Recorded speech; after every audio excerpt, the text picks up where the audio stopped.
Roma, nono século. O chefe da Igreja Católica está em procissão pelas ruas. A multidão o saúda, mas então o Papa cai de joelhos em agonia. Enquanto os fiéis olham aturdidos, o Santo Padre grita de dor ao dar à luz perante seus olhos. Não é um milagre, mas uma decepção em grande escala. Vejam, uma mulher conseguir se tornar padre e papa. Quão louco isso parece? Uma mulher realmente se tornou chefe da Igreja Católica?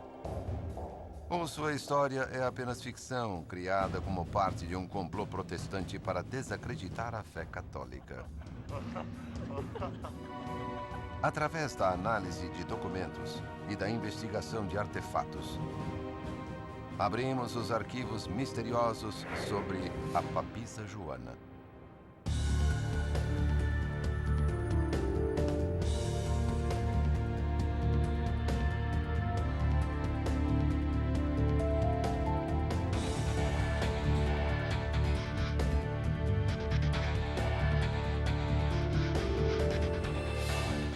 Arquivos confidenciais. Papisa Joana. Roma, Idade Média.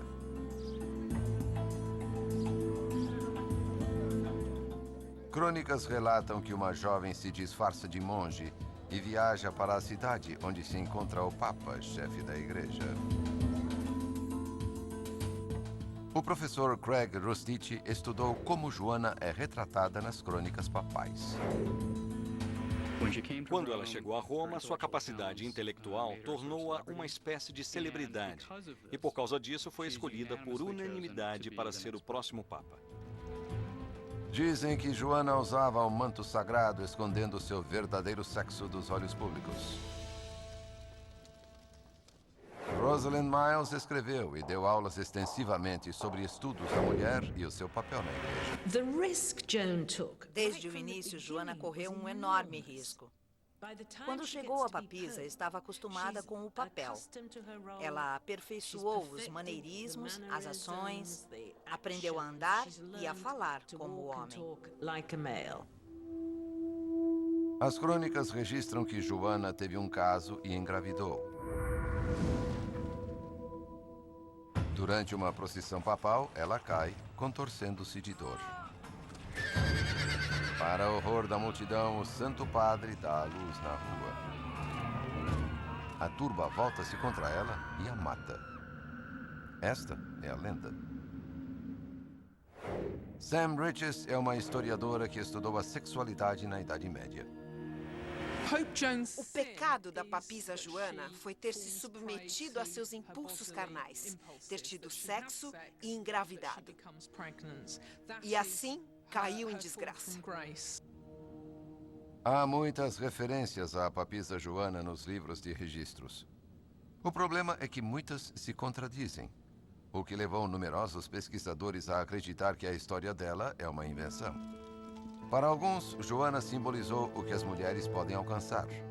Para outros, inimigos da Igreja Católica, Joana sinaliza até onde o catolicismo pode levar. Ela se tornou uma espécie de encarnação da Igreja Católica, identificada como a prostituta apocalíptica da Babilônia. O papado de Joana não está registrado na história oficial da Igreja. Por isso, para descobrir se uma mulher se tornou líder da Igreja Católica, é preciso encontrar provas além desses registros. Alguns apontam uma evidência peculiar ainda hoje guardada no Vaticano: uma cadeira para coroação. O trono tem um buraco no centro, 21 centímetros de diâmetro, que se abre na frente. O escritor Peter Stanford examinou a evidência.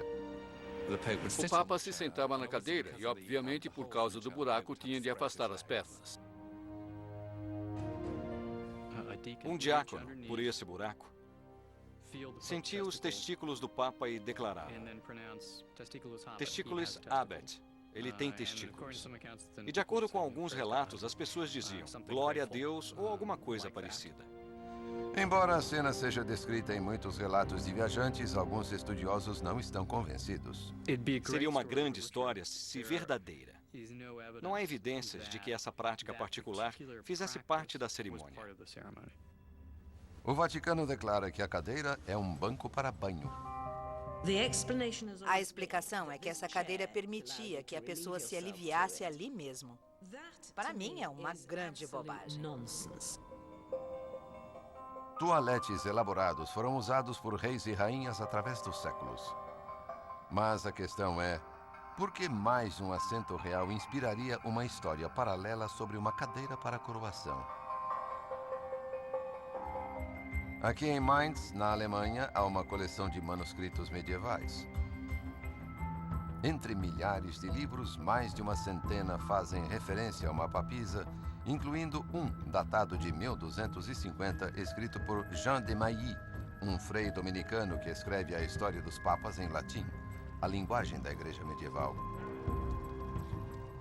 A palavra papa é derivada do termo em latim para pai, mas entre a lista de papas existe o relato de um pontífice feminino. De Mailly escreve que Joana dá à luz. Ele também revela que tem dúvidas sobre a lenda, adicionando o termo latino require, que significa a ser verificado. De Mailly não dá um nome ao papa feminino, mas data seu papado em 1099, 150 anos antes. Durante esse tempo, uma divisão na igreja provoca confusão sobre a identidade do verdadeiro papa. Apenas 20 anos depois da referência de Mailly, surge outro relato de Joana, nas crônicas dos papas de Martinus Polonus. Ele foi capelão e confessor de vários papas e, portanto, bem ligado à instituição papal. Isso empresta grande credibilidade à sua narrativa. Polonus chama o papa feminino de Johannes, João, que mais tarde ficou conhecido como Joana. Ele não inventou isso por impulso enquanto estava lá. Ele estava no Vaticano com a biblioteca, com os papéis, servindo ao papa, escrevendo crônicas sobre os papas. Polonus data Joana mais de 200 anos antes que de Mailly, depois do Papa Leão IV, que morreu em 855. Sabemos que Leão IV existiu porque foi ele quem ergueu os muros leoninos para defender Roma e o túmulo de São Pedro. O relato de Polonus parece a mais provável das duas versões de eventos, já que outro registro papal oficial declara que não houve uma transição suave entre papas em 855. No relato de Polonus, há detalhes reveladores sobre a vida de Joana. Ele também acrescenta algo que seria mencionado por outras fontes mais tarde. Um motivo erótico para o seu modo de vestir. Ele diz que ela se disfarçou para poder viajar com um companheiro para Atenas, provavelmente um monge. Ela então viaja para Roma e começa sua ascensão através das posições da igreja. Ela atrai a atenção de padres e das figuras senhores da igreja e passa a fazer parte do círculo do Papa Leão IV. Depois foi escolhida papisa. Os registros oferecem detalhes do possível parceiro sexual de Joana. Depois de se tornar papisa, ela engravida de seu antigo amante, possivelmente, ou talvez de um dos cardeais. Polonus é benevolente com Joana.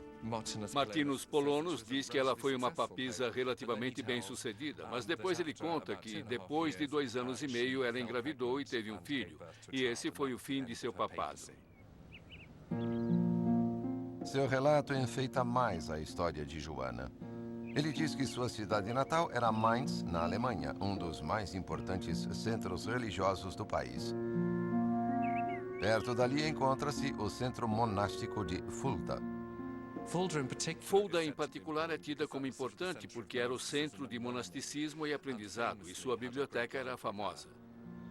Mas a igreja de Fulda é fechada às mulheres. Para muitos historiadores, esta é a chave para se compreender Joana. Esta é a abadia de Santa Hildegarda em Bingen, próximo a Mainz.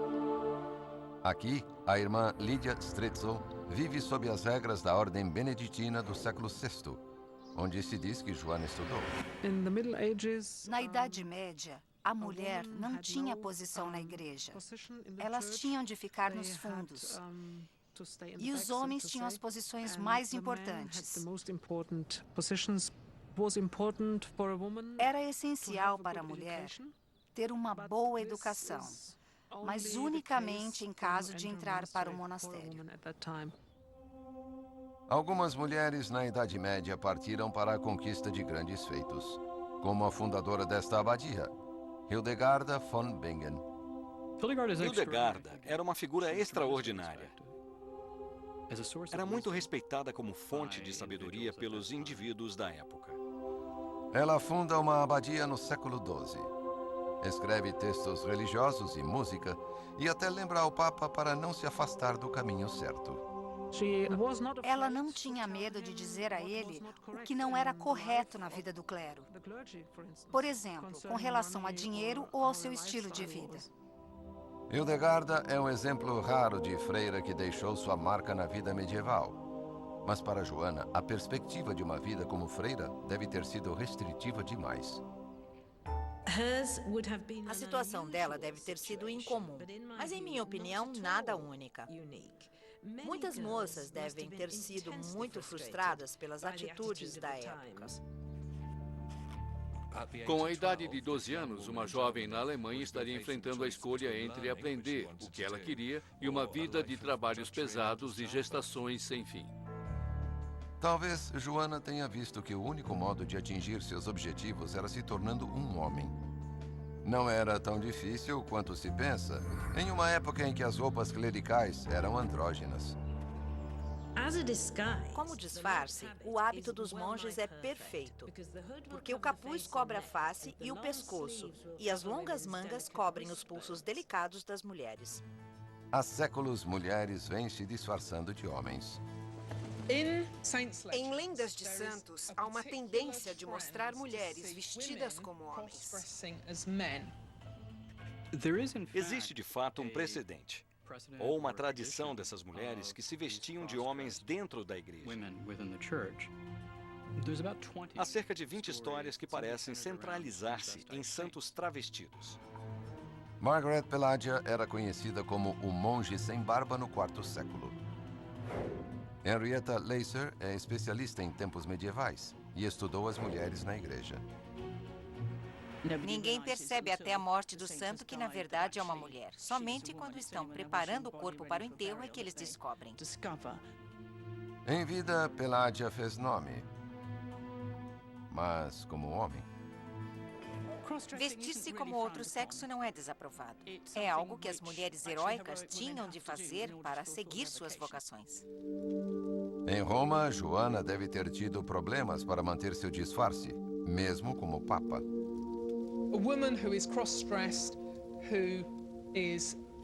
Uma mulher que se veste de homem, que tem firmeza, que estudou, que discute, que consegue ter uma presença que inspira respeito, possivelmente conseguirá convencer os outros de que realmente é um homem. Mas nem todos os pesquisadores concordam.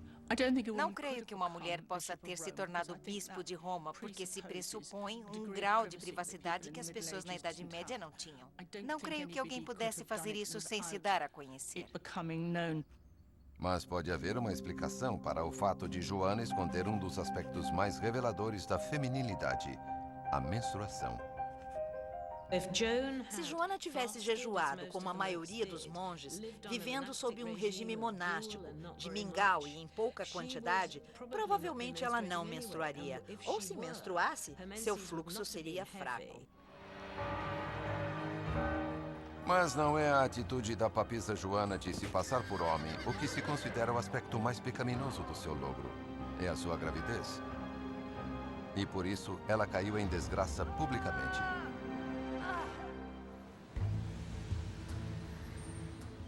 A Basílica de Laterano. Na Idade Média, era a catedral oficial do bispo de Roma. A rota de procissão papal vai daqui até o Coliseu e o Vaticano, ao longo desta rua estreita. Mas alguns acreditam que mudanças nesta rota são evidências da existência de Joana. Se você tentar traçar rotas nos velhos mapas de Roma, esta é a rota que ela teria tomado. No século XII, a rota é desviada de uma rua estreita, talvez para evitar alguma coisa. É considerado o local onde ela deu à luz uma criança. Com o passar dos anos, a rua se tornou conhecida como a Vicus Papissa, que alguns traduzem como Rua da Mulher Papa. Nela, há um pequeno santuário trancado. Temos muitos relatos de viajantes falando sobre esse pequeno santuário que, em certo estágio, teve uma estátua da papisa Joana. Mas pode haver uma razão mais inocente para que a rota processional dos papas fosse mudada. A rua podia ser estreita demais para uma grande procissão. Mas o santuário simples permanece como um lembrete duradouro da revelação mais pública de Joana. Mas poderia uma mulher educada ser inconsciente de sua gravidez até o nascimento? Ela tinha grande conhecimento de livros, do intelecto, mas nenhum entendimento de seu próprio corpo. Talvez tenha ocorrido apenas um aborto espontâneo no início da gravidez. Se assim foi, ela bem podia estar inconsciente de sua condição. Ou talvez a história fosse mesmo para ser fantástica. Joana dando à luz realmente aumenta a qualidade pantomímica da história. Acho que é uma coisa que nos torna absolutamente certos de que isso não era para ser levado a sério. Era um circo. Se é apenas uma história que Joana deu à luz em público, a questão é, por que alguém inventaria isso? Para entender, a posição das mulheres no século XIII precisa ser examinada. As mulheres começaram a clamar por mais direitos e oportunidades na igreja. As mulheres estavam passando dos limites, tentando fazer mais e exercer maior autoridade. Alguns estudiosos se referem a isso como um movimento das mulheres do século XIII, em que um número sem precedentes delas buscavam lugares em ordens religiosas, tanto que os homens que controlavam algumas dessas ordens acabaram por fechar as portas. É contra esse antecedente religioso que a história de Joana possa ter sido publicada não como uma história precisa dos papas, mas como um conto de moralidade, promovido por alguns setores da igreja para manter as mulheres em seus lugares. Temos essa mulher que se veste de homem, que consegue elevar-se à mais alta posição na igreja e, no entanto, fracassa. Por causa de seu corpo, decepciona da maneira mais clara. Sua não feminilidade é traída pelo seu parto em público. Os escritores da história de Joana jamais poderiam saber que séculos mais tarde, o Papa feminino seria interpretado diferentemente e provocaria uma divisão moral da igreja.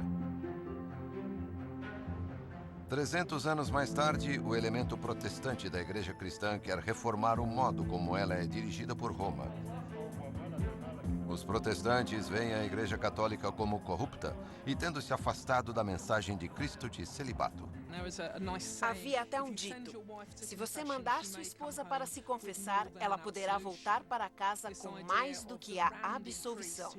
Com a ideia de um padre citado que não consegue controlar seus impulsos, sobretudo quando frente a uma mulher bonita. Para os protestantes, querendo atacar a igreja católica, eles têm um foco já pronto. Alguém que é a prova da história de logro e corrupção da igreja católica e cuja existência desafia diretamente a autoridade moral do Papa, a papisa Joana. Agora alegamos que o Papa é infalível em questões morais e de fé, e ao reivindicarmos esses poderes especiais para o Papa, é embaraçoso que lá atrás, na história, haja o relato dos feitos de uma mulher. Durante séculos, o papado de Joana foi registrado em centenas de livros. Durante a Idade Média, muitos aceitaram a história de um papa feminino. Os católicos podiam ser um pouco blasés sobre a história, aceitando-a talvez como um caso embaraçoso de família. Mas não se sentiam obrigados a negá-la. A papisa Joana não constitui um escândalo para o papado. Houve esforços muito grandes para demonstrar que não há autenticidade histórica na lenda. E por que se incomodar em fazer isso se não achamos preocupante como história? Para os reformistas, o período registrado de Joana como papisa quebra a linha legítima de sucessão. Se o Papa é o chefe da igreja, então o que aconteceu quando Joana era papisa? A igreja ficou acéfala? Com a reforma no século XVI, a história de Joana torna-se um campo de batalha para o controle da igreja. Os protestantes usam sua lenda para atacar Roma. A Igreja Católica, uma vez despreocupada com sua história, agora nega a existência de Joana. Nas crônicas manuscritas medievais em Mainz, encontra-se uma cópia rara de uma Crônica dos Papas, de Polonos, do século XV. Joana não é citada. Em vez disso, há registro de um Papa João. Mas, ao longo do texto, há rabiscos na margem dele. Basicamente se lê Fuem Feminine. O Papa era uma mulher. Os rabiscos literalmente indicam um papa feminino. Mas quem os fez? Um monge católico do século XV, ansioso que a história de Joana não se perdesse? Possivelmente. Ou, como alguns católicos reivindicam, foram postos lá por reformistas protestantes falsários 300 anos mais tarde, com a intenção de tornar importante a história de Joana como exemplo de desvio católico. Evidência de uma campanha difamatória protestante. Especialistas modernos podem datar manuscritos com precisão com base nos materiais usados e estilos de escrita. Essas marcas foram analisadas e datadas. Elas não são do período da Reforma. Eles não eram falsários protestantes, eram monges pró-reforma que liam os textos. A lenda da papisa Joana é um dos episódios mais duradouros e embaraçosos nas crônicas da Igreja. Por toda a Idade Média, sua história é tratada como fato. Mas pode ter sido criada séculos mais tarde como um personagem fictício com o intuito de difamar a Igreja Católica. Ou sua história pode ter sido publicada para reafirmar o predomínio masculino na Igreja. As pistas deixam os pesquisadores perplexos. A história de Joana não é apenas plausível, é altamente provável, quando a única rota de escape para as mulheres era por meio da igreja. A inexistência de Joana jamais será provada. Eu diria que se a papisa Joana não existisse, seria necessário inventá-la. A lenda da papisa Joana serviu como uma espécie de ordem do dia, que era misológica e antipapal. A Igreja Católica moderna não admite a existência de Joana e continua a declarar que nenhuma mulher pode tornar-se padre e, por conseguinte, papa. Há quem diga que, em alguma parte dos arquivos secretos do Vaticano, podem existir documentos sobre a papisa Joana. A história da papisa Joana permanece um mistério. Sua vida, sua história, sua existência e a lenda continuarão porque queremos acreditar. Versão Marshmallow São Paulo.